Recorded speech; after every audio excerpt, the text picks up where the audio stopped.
Hello friend, I welcome to my YouTube channel Rahul smart study platform पर।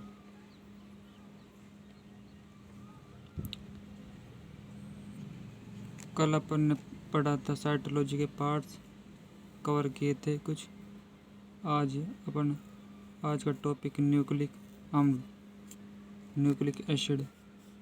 Nucleic अम्ल की खोज मिशर नामक वैज्ञानिक ने की। इसकी खोज मवाद कोशिकाओं में की थी। मिशर नामक वैज्ञानिक ने। न्यूक्लिक अम्ल दो प्रकार के होते हैं। न्यूक्लिक अम्ल पहला डीएनए, दूसरा आरएनए। डीएनए का पूरा नेम डीऑक्सीराइबोस न्यूक्लिक अम्ल, जबकि आरएनए का पूरा फुल फॉर्म राइबोस न्यूक्लिक अम्ल होता है। डीएनए की स्ट्रक्चर इस प्रकार होती है। साइटोसिन ट्रिपल बॉन्ड के साथ ग्वानिन के साथ जुड़ा होता है। Adenine single bond double bond के साथ थायमिन के साथ जुड़ा होता है। इसी प्रकार पूरे स्ट्रक्चर में साइटोसिन ट्रिपल बॉन्ड के साथ ग्वानिन के साथ एडेनिन डबल बॉन्ड के साथ थायमिन के साथ जुड़ा रहता है, जबकि आरएनए एडेनिन के साथ यूरेसिन के साथ डबल बॉन्ड से जुड़ा होता है। अर्थात डीएनए में थायमिन के स्थान पर आरएनए में यूरेसिन आ जाता है। इसकी स्ट्रक्चर डीएनए में 3' से 5' होती है। इसी प्रकार दूसरी स्ट्रक्चर में 5' से 3' तक होती है। इसी प्रकार आरएनए में 3' घूमकर 5' में आ जाती है। कहने का मतलब है कि साइटोसिन ट्रिपल बॉन्ड के साथ ग्वानिन के साथ जुड़ा होता है और एडेनिन डबल बॉन्ड के साथ थायमिन के साथ जुड़ा होता है, जबकि एडेनिन आरएनए में थायमिन के स्थान पर यूरेसिन आ जाता है। ये आरएनए का है और यह थायमिन वाला डीएनए का है। थायमिन एडेनिन के साथ डबल बॉन्ड से, जबकि थायमिन के स्थान पर यूरेसिन आरएनए में आ जाता है। डीएनए ये द्विकुंडली मॉडल होता है। ये पॉलीन्यूक्लियोटाइड श्रृंखला होती है। डीएनए की पॉलीन्यूक्लियोटाइड श्रृंखला होती है, यानी कि बहुत सारी छोटी न्यूक्लियोटाइड श्रृंखला जुड़कर पॉली का अर्थ होता है बहुसंख्य न्यूक्लियोटाइड श्रृंखला जुड़कर बड़ी श्रृंखला बनाती है। डीएनए ये 2 अनुपात 1 के रूप में उपस्थित होता है, जबकि आरएनए जैसे स्ट्रक्चर में दिखाया हुआ है ये एकल कुंडली संरचना होती है, यानी सिंगल। यह राइबोसोम श्रृंखला होती है, राइबोसोम के रूप में पाई जाती है। यह 1:1 के रूप में उपस्थित होती है। इसके बाद हम नाइट्रोजन क्षारक आपको बताएंगे क्या होते हैं।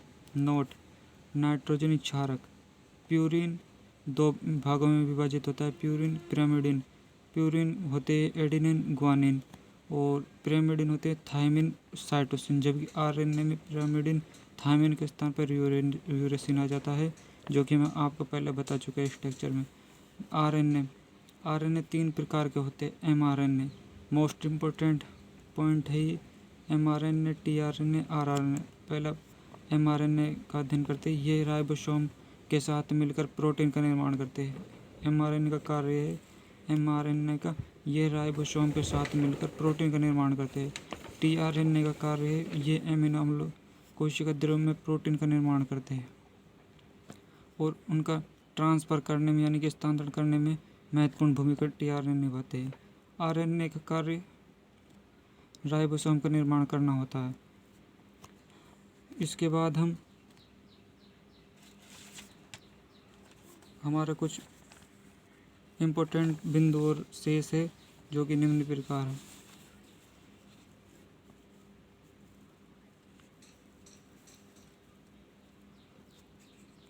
इम्पोर्टेंट पॉइंट: हम कोशिका का अध्ययन कर चुके हैं, जिसका कोशिका का अध्ययन करना साइटोलॉजी कहलाता है। कोशिका विज्ञान के जनक रॉबर्ट हुक, जो कि हम आपको पहले बता चुके हैं। ये पॉइंट 2 अति महत्वपूर्ण है। आधुनिक कोशिका विज्ञान के जनक स्वानसन नामक वैज्ञानिक है। स्वानसन है आधुनिक कोशिका विज्ञान के जनक, जबकि भारतीय कोशिका विज्ञान के जनक अरुण कुमार शर्मा है। भारतीय कोशिका विज्ञान के जनक अरुण कुमार शर्मा है।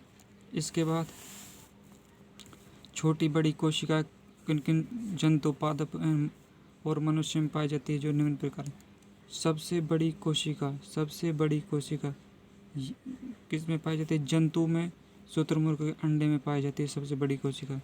जबकि पादप में एसिटिबुलेरिया नामक पादप होता है, उसमें पाई जाती है।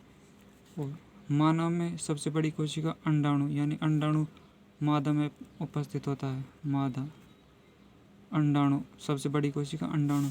जबकि सबसे छोटी कोशिका जंतुओं में माइक्रोप्लाज्मा में पाई जाती है। सबसे छोटी कोशिका वेरी इंपॉर्टेंट है, ये क्वेश्चन पूछा गया है, अति महत्वपूर्ण।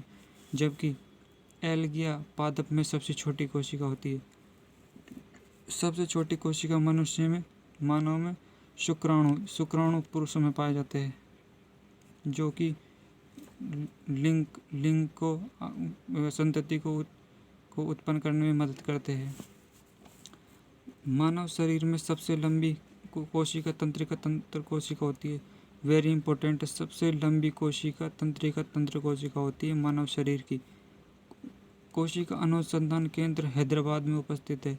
कोशिका अनुसंधान केंद्र हैदराबाद में उपस्थित है। अगर आपको हमारा चैनल अच्छा लगा तो लाइक करें, शेयर करें, सब्सक्राइब करें और बेल आइकन को दबाएं। आपसे एक छोटी सी रिक्वेस्ट है, आप सब्सक्राइबर की संख्या अधिक से अधिक बढ़ाएं और हमें भी मोटिवेशन करें और आप भी मोटिवेट हो, जिससे हम आपको आगे टिश्यूज यानी कि ऊतक का अध्ययन करवाएंगे। और जिससे अगर आप हमें अधिक से अधिक सब्सक्राइब और लाइक और शेयर अधिक से अधिक करेंगे तो हम आपको अगला टॉपिक का अध्ययन करवाएंगे, अन्यथा नहीं करवाएंगे।